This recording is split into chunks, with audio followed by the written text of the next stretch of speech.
Book 3 in the new Thinking Aloud dialogue series is UFOs and UAP, Are We Really Alone? Now available on Amazon. New Thinking Aloud is presented by the California Institute for Human Science, a fully accredited university offering distant learning graduate degrees that focus on mind, body, and spirit. The topics that we cover here. We are particularly excited to announce new degrees emphasizing parapsychology and the paranormal. Visit their website at cihs.edu. You can now download a free PDF copy of issue number 8 of the New Thinking Aloud magazine or order a beautiful printed copy. Go to newthinkingaloud.org.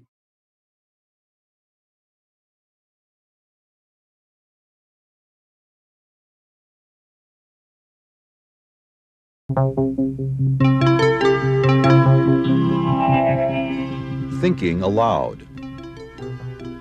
Conversations on the leading edge of knowledge and discovery with psychologist Jeffrey Mishlove.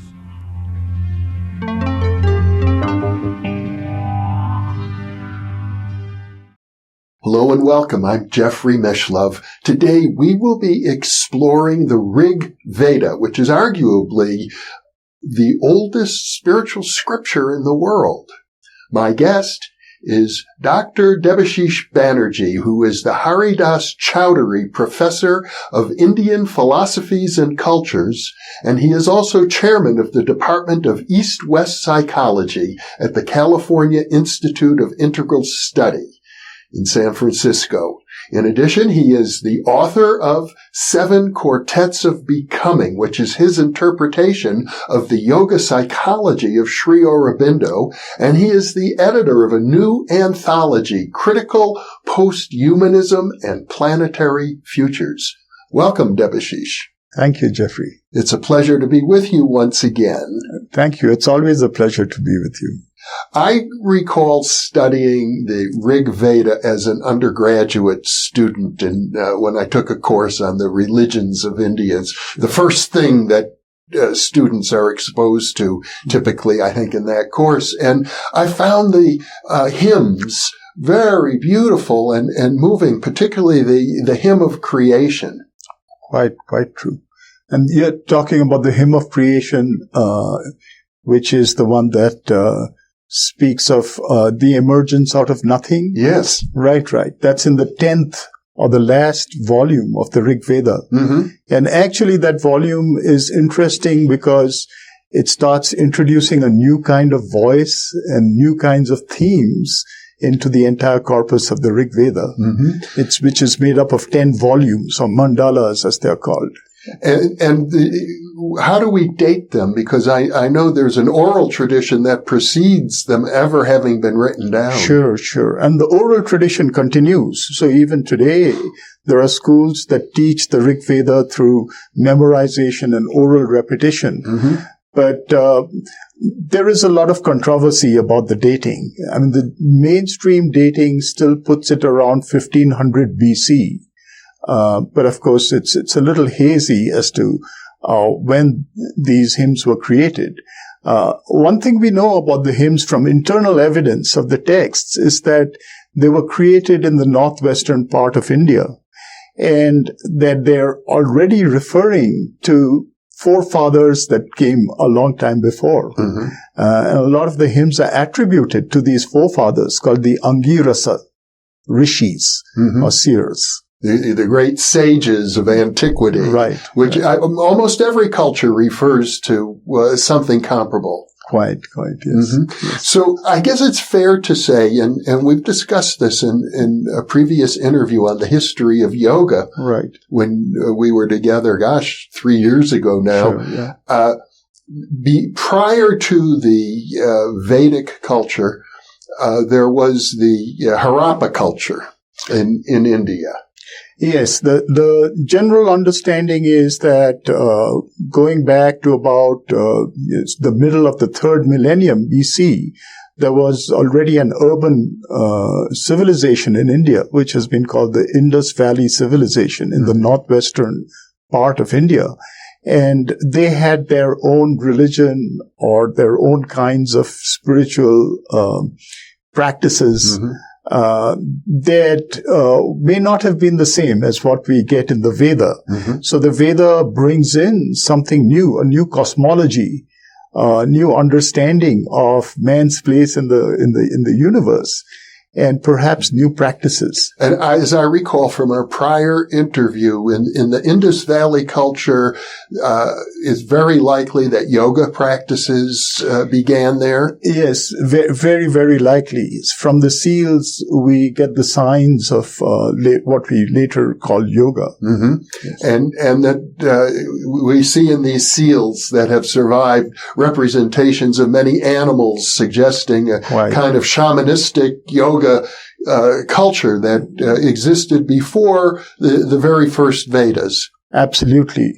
And I have surmised that particular layer of shamanistic practice comes out of forest yogas that perhaps coexisted with this urbanization that took place in the Indus Valley, and that remained a certain layer of practice that is encountered later by Indian spiritual seekers.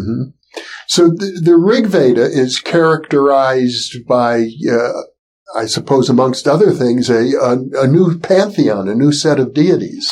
Absolutely. It's an entire new cosmology with new deities, and they belong to a certain system of relations that gives us a new view of the human place in the cosmos. And one of the other great mysteries in the Rigveda that people refer to a lot is this mysterious substance called Soma. Of course, yes. Soma, there are entire sections of the Rigveda that are concerned with Soma. So definitely the Soma hymns constitute a certain kind of practice and a certain kind of approach to the goals of the Rigveda. And I gather it's probably some sort of an entheogen. It's very possibly some sort of entheogen at the material level. But then again, it's coded into experiences of bliss that are being spiritually generated. And so there are many hymns in praise of this, I guess you'd have to say, an altered state of consciousness. Absolutely. Yes. A state of ecstasy. Ecstasy, yes. So I'm guessing now that it might be out of this sense of ecstasy that you get in the Vedic tradition the notion that the universe at its fundamental level is blissful. Yes, which becomes really important in the Upanishads. That becomes one of the central tenets of the Upanishads, that bliss is the foundation of this cosmos. And even in the creation myth that we referred to earlier, there's this sense of this one consciousness, and it's all alone. But there's a kind of desire, a kind of longing that emerges, and out of that desire comes this sort of blissful eruption or creation of the multifold universe. Quite, yes, Jeffrey. I think if you go back to the early books of the Rigveda, there's already this concept of a two-tier cosmic system. And the upper tier, the higher hemisphere, one may call it, is this undivided consciousness. And that is actually sort of classified as a solar consciousness. So this solar realm is characterized by bliss. I mean, there's a number of ways in which they talk about this realm. It's often referred to as the goddess Aditi. Goddess Aditi literally means the undivided one. Diti is to divide, and the negation of division, the undivided. That's where we later get the phrase Advaita Vedanta. No, Advaita, right. The term Advaita is related to Aditi in that sense, exactly. And so Aditi is the generator of the solar gods, who are called Adityas because of that. And this realm of the Adityas are characterized by certain qualities. And 4 of the major qualities are the references of 4 gods, 4 solar gods. Mitra, Varuna, Aryaman, and Bhaga. They're called the 4 kings. Mitra, Varuna are often concatenated. They're often called Mitra, Varuna, as if it's a one person, but they're actually 2 solar gods. And then Aryaman stands for power. The word Arya is in it. Aryaman is the one possessing Aryan power. And then Bhaga is the interesting quality which has to do with bliss. So the sun is seen as a all-powerful God or all-powerful original source that is blissful, powerful, and Mitra stands for benevolent and also compassionate. So loving and benevolent. And Varuna is wisdom, wideness and wisdom. So these are the 4 major qualities: wisdom, love, power, and bliss that are the earliest characteristics of the heliocentric or solar realm. And later they become translated. In this very 10th volume that you're talking about, there is a description of this realm as a person, Purusha. And the 4 parts of the Purusha ultimately get translated into the social caste system. But these are really the qualities of the solar godhead that are being talked about. And the Purusha in this context, I gather, is like the divine being. Right, exactly. The divine being, yes. Well, these cosmologies can get very complex. They do. I certainly hear echoes of Zoroastrian cosmology in this. Of course, it's an entire Indo-European tradition. So there's a lot of similarity with the Greek, with the Zoroastrian. I think there's a similar pantheon that's translating across the entire Eurasian continental system. But I think what happens is in each culture, it gets configured in its own way so that there are certain differences. And there are also certain kinds of adaptations having to do with internal practice, what later gets called yoga. And of course, when we look at the history of the spiritual traditions of India, and we'll be doing several interviews while you're here in Albuquerque about that, you can see a kind of evolution from the Vedas to the Upanishads to even later traditions. Yes, completely. Absolutely. This very idea of the 2-tier system, the heliocentric and the geocentric, I've called them. The heliocentric is the realm of the everlasting day. There's no sort of night there, which is the zone of the sun. And the earth zone, which sees the duality of day and night, which is really our situation of births and deaths, and ignorance and knowledge, etc. Good and evil. Is what translates later into other ideas in the other texts, like the Upanishads.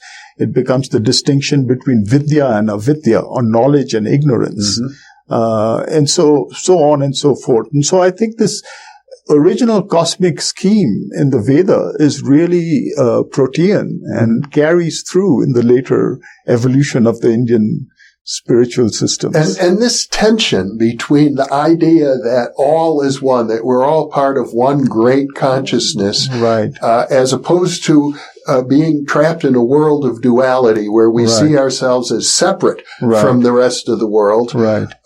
You find that pretty much as a dynamic that every spiritual tradition has to confront in one way or another. Absolutely. You're quite right, Jeffrey.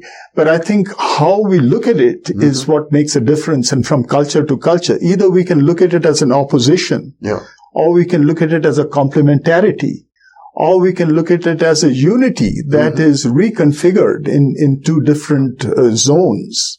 So in the Veda itself, we have different ways of looking at these 2. I'd say I've identified at least 3 ways of looking at the 2. One is, if we look at the geocentric from the zone of the heliocentric, then it's just there's no night and day there. It's another way of looking at the heliocentric. If you look from the middle layer, from above the earth, at the earth, then you see them as complementarities. So there are hymns in the Veda that will talk about the two mothers, day and night, as the two goddesses, the two mothers that suckle the divine child. So these are alternations, and later they get referred to as pravritti and nivritti.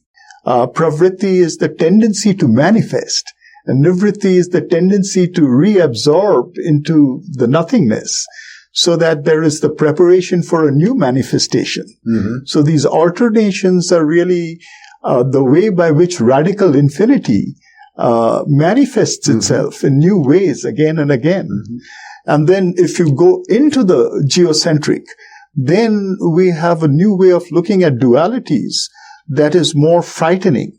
You feel that the sun is swallowed up by the darkness. The sun comes from the east and sinks in the west. And then the demons follow it up. And then it takes the power of intervention and the power of the aspiration of the human to release the sun from its loss in the darkness. So I think we are looking at three different relations between the solar and the geocentric and the dualities. And depending on where you stand, you have a different relationship with the system. Now, would it be fair to say that the Vedas, the Rigveda in particular, represents a shift in consciousness from basically a culture? It would be unfair to call the Indus Valley culture pre-literate. I understand they did have literature in a language. We just have never been able to translate it yet. But what the Vedas introduce is it's philosophical inquiry, but it's couched in poetical terms. Sure. I think it's a cosmology. So we're not sure whether the Indus Valley people had a cosmology. It's very possible that they didn't. It's probable that what the seals are telling us is that of practices of yoga that invoked the energies of our latent possibility and their mobilization in the world. But what the Veda is giving us is now a kind of a large scheme in which the human is placed within a cosmic, world view. Another important feature, as I recall, of the Rig Veda is the idea of sacrifice, and also the god Agni, the god of fire. Right. So this is really the ritual way in which the Rig Veda is understood. And the god of fire becomes the basis of the sacrifice. You sacrifice various things which are symbols to the god of fire, who carries it to the other gods. And then you can look at it in an esoteric way as well and see fire itself as translating from the sun to what we know as fire. So in the system of the Rig Veda, there are three kinds of fire.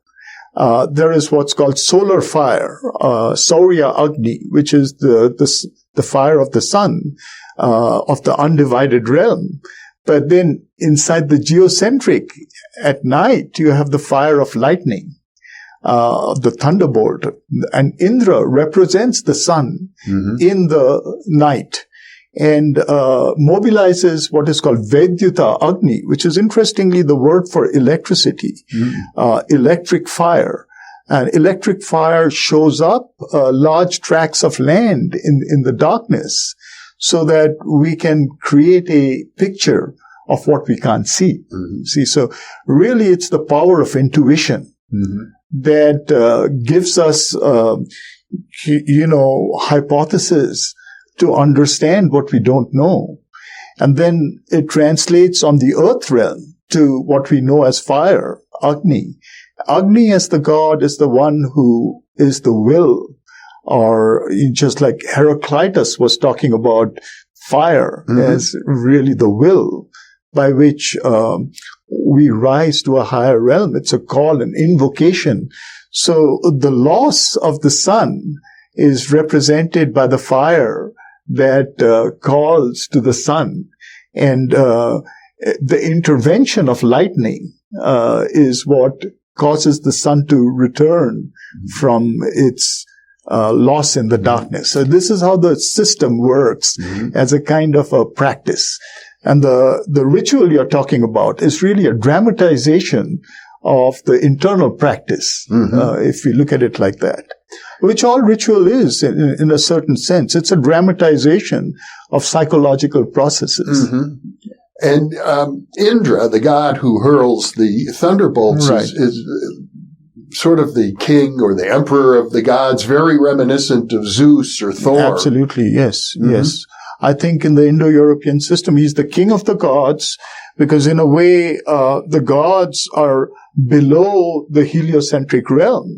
They belong to the relative realm of gods, demons, humans, animals, and he's the one who opens up the divine sight and allows the beings to evolve towards the undivided realm.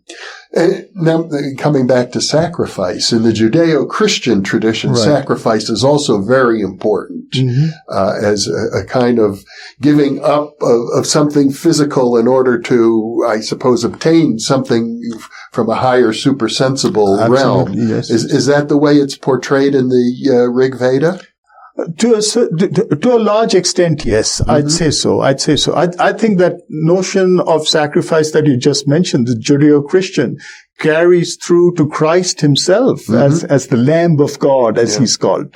The sacrifice of heaven on earth that ultimately will redeem the fallen nature of earth. I think the terminology can be shifted a little bit, but it's very similar. It's the sun that has entered into the earth, and in that sense is fallen or is lost. And that the sacrifice is that which allows it to return and allows us to partake of its power and its glory in our fallen state. So from that point of view, it's the sacrifice is a giving up of our ignorance for the transmission of knowledge. And that's how it would be portrayed in the hymns to Agni? Right, exactly, exactly. I think it's a coded language, but that's exactly how I read the code. But I can imagine that there is a kind of line of transmission from the Indo-European tradition into the Judeo-Christian tradition, which is largely Semitic and not Indo-European, but was clearly influenced. Oh, clearly influenced, yes. I think it's the resonances are too unmistakable to, think of them as accidental. And particularly in Christianity, I think the influence of Mithraism and Zoroastrian traditions on Christianity seems pretty clear to me, less so on Judaism. Quite. And also we could think of a transmission that goes through Greece and influences Christianity. And that transmission may itself be influenced by India and Indian teachings, because we find this in Plato. To a large extent, a lot of his teachings have connections with Vedic thought and Upanishadic thought as well. But when we talk about the Rigveda, to my knowledge, and correct me please if I'm wrong, you don't see the classical Hindu deities, Brahma, Vishnu, and Shiva, don't really show up in the Rigveda, do they? Well, they do in certain ways. For example, the god Brahmanaspati exists in the Veda. Brahmanaspati really, Pati means Lord, and Brahman, which becomes really important in the Upanishads, is the god of, is the power of the word. So Brahmanaspati is the Lord of the word, the divine word, the power of expression, by which the mantra is revealed. and also by which the universe is created, according to the Veda. So, in a way, the creator god Brahma is born out of that. The Vishnu is a name for the sun god. Vishnu will occur a number of times in the Rigveda. And particularly, I think, as the highest form of the sun. There are certain hymns to Vishnu and certain lines that translate all the way into modern pujas.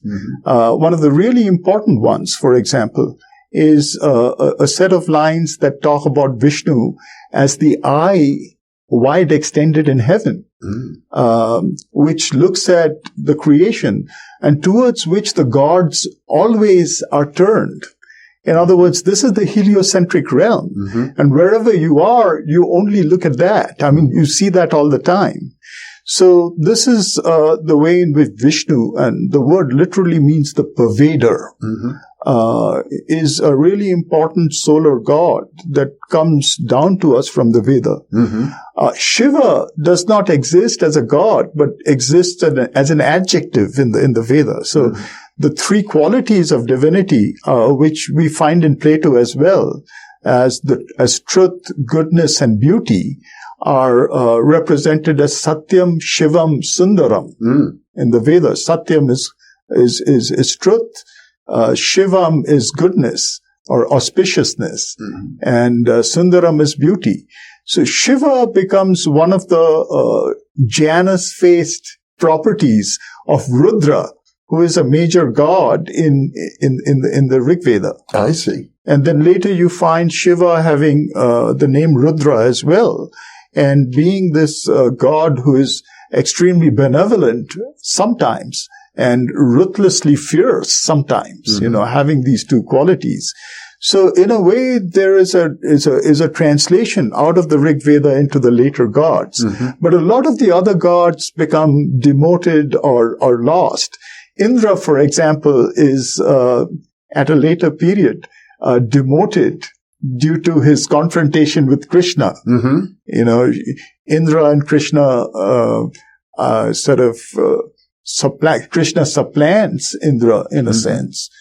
Krishna being the avatar of Vishnu. Right. But yes, I think there is a change in the pantheon that takes place as we see, but there is also a continuity.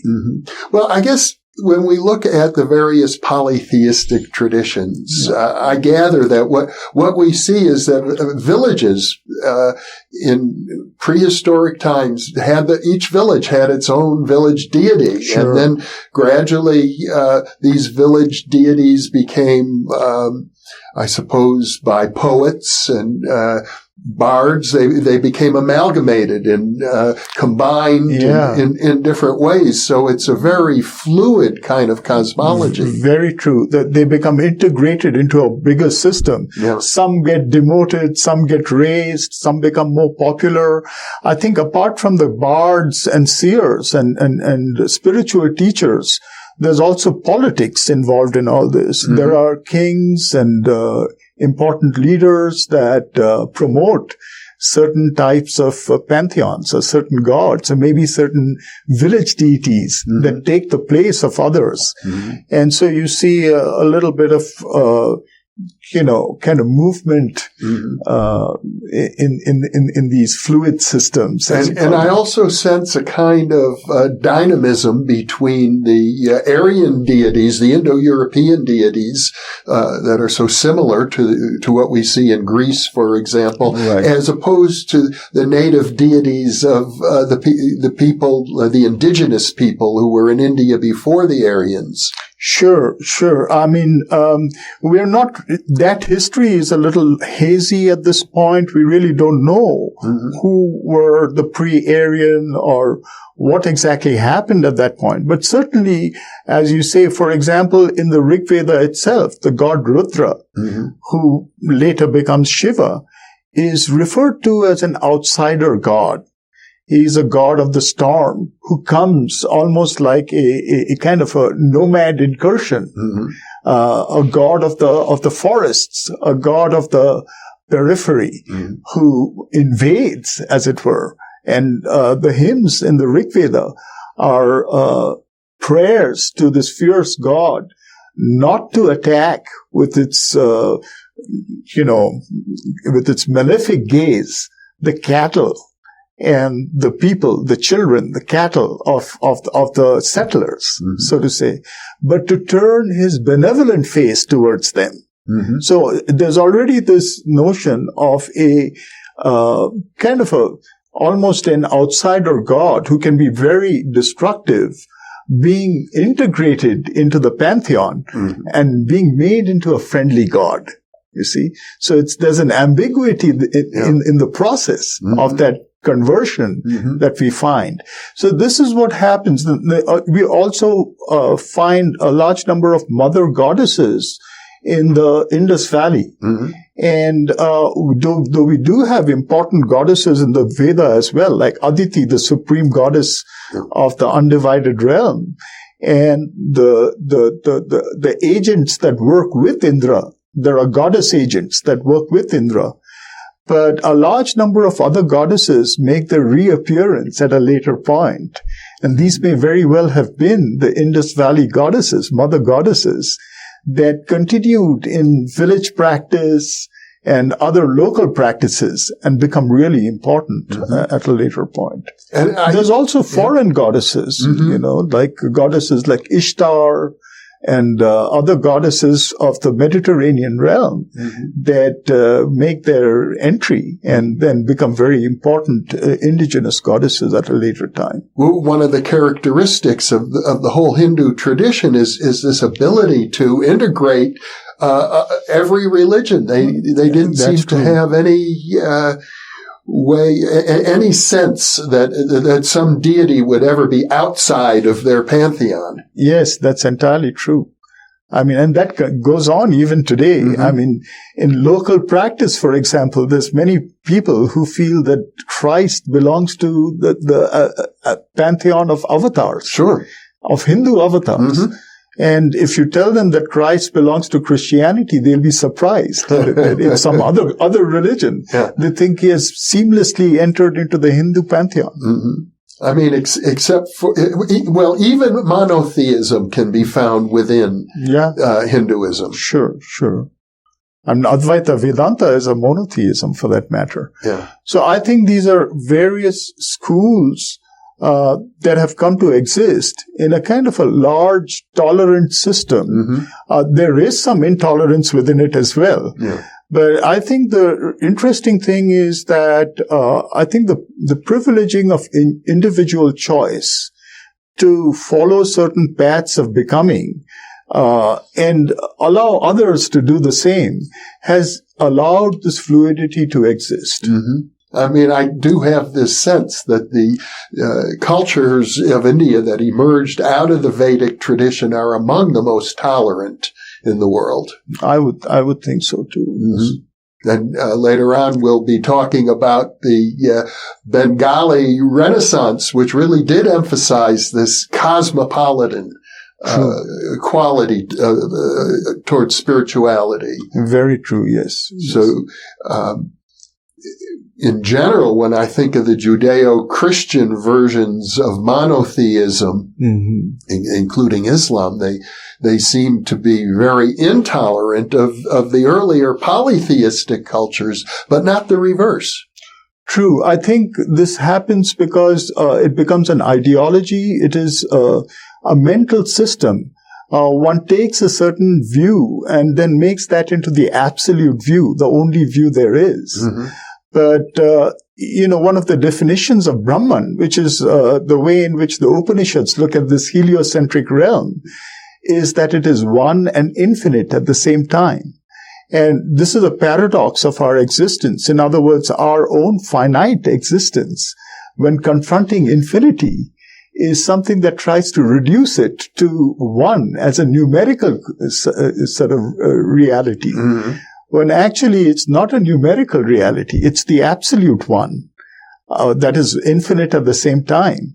So infinite approaches can be accommodated within its radical unity. You see, and I think that notion is part of the general Upanishadic or Vedantic inclusive idea of the spiritual or the divine. But I'm pretty sure it's fair to say that as these ideas are expressed in the Vedas, they're expressed in poetical language, not in philosophical. No, so the Veda remains symbolic and poetical. Mm-hmm. And if we are to derive some kind of a meaning out of it, we have to look at it through the lens of later understandings in the Upanishads, which are a more proto-philosophical,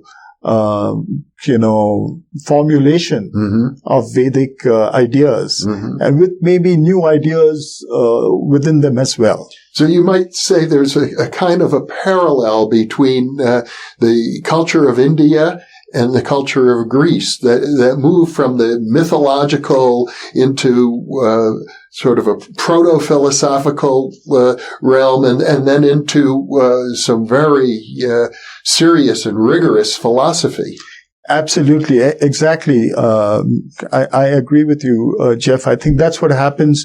The philosopher Karl Jaspers talks about this. He talks about this move from in the Axial Age, the move from the mythic, sort of approach to the more logical or the philosophic approach. And the Axial Age, as I understand it, refers to the time around 500 BC. So he sees it as a much wider arc, and I think about 500 BC would be one of the peaks. He sees it from about the 10th century BC to about the 2nd century BC. Which is where you have great religious prophets appearing all over the world. Correct. And, in India, you'd see this as, say, from around the 9th century BC. I'd say the hymn you started with, the creation hymn, the 10th mandala of the Rigveda, would be the last mandala. And already we start getting this proto-philosophic language in the hymn that you're talking about that becomes more pronounced in the entire body of literature called the Upanishads.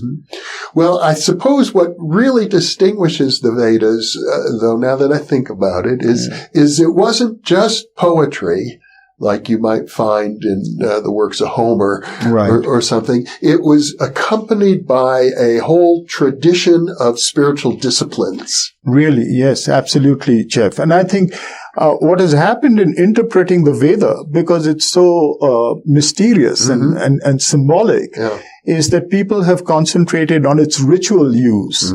And we do find literature like the Brahmanas, which emphasize its ritual use. And it becomes a kind of a system that gets translated into society and used in ritual ways. The entire society is a symbolic society that mirrors the cosmology of the Veda. But at the same time, we can look at the Veda as mystery schools, in which the same symbolism is being used for internal practice through esoteric circles of initiates. And I think that's the way in which we can interpret it as having significance to later schools of yoga. Because even at this early period of culture in India, there was this, I guess you'd call it a folk tradition, that elders would wander off into the forest. They'd spend their later years in meditation and contemplation, and there were these forest communities of ascetics and monks that out of which all these traditions emerge. Indeed. So along with the Rigveda, there coexist these forest traditions. And then later what happens is that there is a kind of a leaving of some of the teachers out of the Veda into the periphery. And I guess they meet these teachers of the forest tradition there to create new kinds of systems, which we find in later Indian spiritual traditions. An interaction between urban culture and these ascetics from the forest. Yes, indeed. So looking at the Rigveda as a kind of a symbol system is something that, we are looking at only in recent times. If we look at the history of the interpretation of the Veda, you find that at some point, even in indigenous Indian interpretations, there is a privileging of the ritual understanding. So Sayanacharya, who's one of the really important Vedic interpreters in Sanskrit, is giving this, saying that there is a divine meaning to the Veda, but there is a ritual meaning, which is the more commonly understood, and he proceeds to give us the ritual meanings. Max Muller, who is the major Western exponent of the Rigveda, looks at it as kind of primitive hymns to nature forces that are used in rituals. But I think today, with looking at people like Carl Jung's interpretations of the Greek myths, or there's one of the great teachers of modern India, Sri Aurobindo, tries to look at the Veda as a symbol system, somewhat a psychological psychological processes, somewhat as Jung would have done. And in that sense, we start getting a new way of looking at the Veda. And that's what I've proceeded along similar lines in trying to understand the Veda. Interestingly, just yesterday, I conducted an interview. Viewers it'll probably be released before this one. And with Gary Lockman, a historian of esoteric culture, talking about Max Muller and his interpretation. And he was something of an 18th century materialist. And so he viewed the ancient cultures through the lens of Western science and materialism, which, according to Gary, and I think it's probably true, limited his perception of the ancient people. So he saw them as primitive. Right. Yeah. He saw them. He's following the kind of Western notion of a kind of a primitive people that evolve into a more rational people. Through the benefits of colonialism. Correct. Yes, absolutely. Yeah. Well, when I think about that creation myth, that had really a big impact on me when I was a junior in college and studying it. As I recall now, and correct me if I'm wrong, it goes into the story of creation, and then at the end, it says, well, how do we know all this? How do we know if it's even true? And they say, well, the rishis in their meditations were able to access this information. But is it really true? Well, we can't know for sure. Right, exactly. That particular hymn ends on a note of agnosticism. Yeah. So it really says that only the one knows, and perhaps even he doesn't. Yeah. And I think this kind of a note carries through in some of the Upanishads as well. And scholars have seen it as, on the one hand, a kind of agnosticism. On the other hand, it can be seen as a statement of radical infinity. Radical infinity, and the Upanishads are going to talk about knowledge in these terms. They're going to talk about knowledge as the known, the unknown, and the unknowable. And the unknowable is a really important category in epistemology because it pertains to radical infinity. If something is truly radically infinite, then it cannot access its own horizons. There's something always that spills over its power of knowledge. However, it can be everything. I mean, the infinite is itself, but it cannot know itself. So knowledge in the way in which we know it, in that sense that, which is reflexive, descriptive, I can be who I am, but if I'm to answer the question, who am I start describing myself, and that is reflexivity. Reflexivity of radical infinity has to presuppose an unknowable quality to it. And this unknowable is this agnosticism that these people It's very interesting and surprisingly modern. True. It is. Well, Debashish Banerji, this has been a very enlightening conversation about one of the world's great scriptures and a very important one. I think of the Rigveda as the inheritance of everybody. Certainly is. I completely agree with you, Jeff. And I'm looking forward to our future conversations. We're going to talk about the Upanishads. Yes, indeed. Thank you so much for being with me. Thank you, Jeff. Always a pleasure. It is, indeed. And thank you for being with us.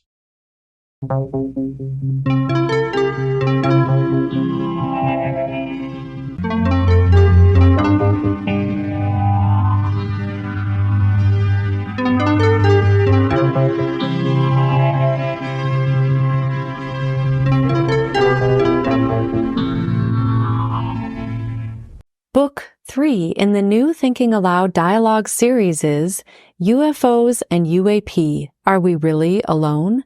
Now available on Amazon. New Thinking Aloud is presented by the California Institute for Human Science, a fully accredited university offering distant learning graduate degrees that focus on mind, body, and spirit.